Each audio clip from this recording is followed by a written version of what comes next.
तो झेंडा तुम्ही कशाने बांधला होता? मी वरी गेलो होतो त्यावेळेस काय मी जाताना त्याला बांधायला दोरी वगैरे काय नेली नव्हती. परत नंतर वरी गेल्यानंतर समजलं की आपण बांधायला काय आणलेलं नाही. हा. मग नंतर परत मी काय केलं, स्वतःच्या अंगावरचा शर्ट काढला, प्रथम तो बांधला. नंतर झेंडा आणखीन थोडासा हलू लागला. नंतर पुन्हा दुसरं काही नव्हतं बांधायला. नंतर मग स्वतःच्या अंगावरचा बनेल काढून त्या बनेल पण झेंडा फडकवला, बांधला परत. तुमच्या अंगावरच्या बहिणीने तुम्ही झेंडा बांधला. मग तुम्ही वर चढताना खालून लोक तुम्हाला काय म्हणत होते का? मी निम्यामध्ये गेलो त्यावेळेस खाली असे बोलत होते. हा हा. पण माझी जिद्द होती की आपण इथं मराठ्यांचा भगवा फडकवायचा म्हणजे फडकवायचा. तुमचा पाय वगैरे काय घसरला होता का, किंवा तुम्हाला भीती काय वाटली होती का? भीती मला काही वाटली नाही, कारण की मी प्रथमतः म्हणजे मी प्लंबर आहे. मी अशी कामं भरपूर करतो दररोज, त्यामुळे मला ते एकदम इझी वाटलं. आता त्या व्हिडिओ मध्ये तुम्ही झेंड्याला सलामी पण दिले, काय तुमची भावना होती त्यावेळेस?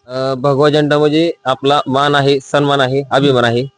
त्यामुळे झेंड्याला सलामी दिली. आरक्षणाची गरज का आहे, काय वाटतं तुम्हाला?